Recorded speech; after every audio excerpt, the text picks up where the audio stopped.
I let my wife know that on the 30th I'd be heading out of town to fire up the grill for the holidays.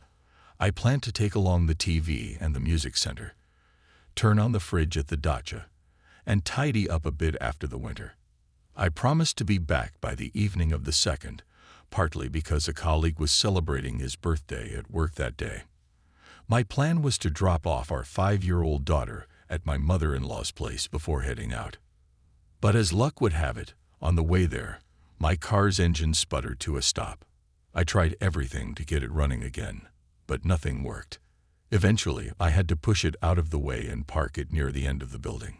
Frustrated, I decided to deal with it in the morning and call a friend to help tow it to the shop.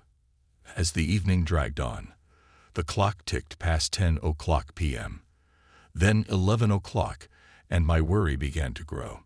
My wife still wasn't home. I tried calling her, but she didn't answer. Midnight rolled around, and there was still no sign of her. Feeling uneasy, I stepped out onto the balcony for a smoke, letting my thoughts swirl in the cool night air. After finishing the cigarette, I finally decided to head to bed. Just as I was about to turn in, I heard the front door creak open. My wife had finally come back. Relieved, but also curious, I was on my way to greet her in the hallway when something stopped me cold. She wasn't alone. I stepped back quietly, returning to the balcony instead of confronting her. From there, I could hear them shuffle into the bedroom. They were moving fast, their clothes hitting the floor in a rush. My chest tightened, and every passing second felt heavier than the last as I stood there, barely keeping myself together. When her voice broke through the tense silence, I couldn't hold back any longer. Calm but firm, I walked into the bedroom and said, "Should I hold the candle for you, or would you prefer I join in as the third?" The shock on her face was almost comical. She shoved the man away and scrambled off the bed. The guy, clearly drunk and fumbling, mumbled something about having had too much to drink before awkwardly apologizing. My wife, however, made everything infinitely worse when she blurted out, "It was barely anything. He didn't even have time to finish." That was the final straw.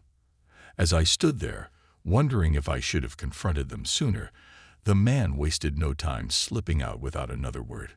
My wife, desperate to explain herself, tried to justify what had happened, but her excuses only deepened the betrayal. She spent the entire night pacing back and forth between the bedroom and the hallway, muttering, "I'm sorry, I only love you, and I truly regret everything." Her voice echoed like a broken record, but her words rang hollow. By morning, I had reached my breaking point. I lost my temper, something I rarely do, and yelled at her to leave me alone. "Just go," I snapped, barely able to keep my composure. I even swore, something so out of character for me that it startled even me. Later that morning, around 11 a.m., her friend Haley called. It was Haley's birthday, and she asked how my wife was doing. She casually mentioned that her younger brother had brought my wife home the night before, safe and sound. That caught me off guard. I forced a nervous laugh and replied, "I didn't know you had a younger brother, Haley." Trying to mask the tension, I joked, "Well, he certainly wrapped her up with a pink ribbon and delivered her like a gift."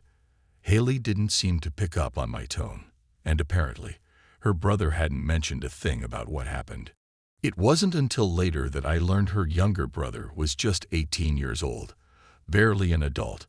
My wife, on the other hand, is 27. The sheer absurdity of it all made my chest tighten. I love her, I really do, but this hollow ache inside me doesn't feel like something I can simply ignore. We have a daughter. We have a family. And yet, I've already made up my mind. Divorce is the only option. There's no question in my mind anymore. I know other men would back me up here. What I'm curious about is how women see this. What would they say? The part that stings the most is that I can't understand why she did it. I've always gone out of my way to show her love and appreciation.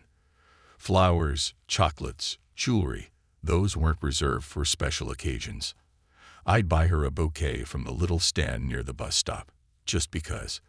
Sometimes I'd add a nice bottle of wine to surprise her.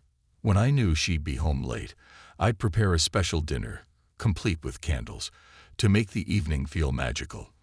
I cherished those small gestures and the joy they brought her. Thinking about those moments now fills me with a bittersweet longing. What hurts even more is the thought of losing my daughter. She's the light of my life. But let's be honest, courts usually side with the mother in custody cases. The thought of not being there for her, of missing out on her milestones, is unbearable. So here I am, grappling with this empty void and a million unanswered questions. I miss the life we had, the love we shared, but I know I can't go back to that. Not after this.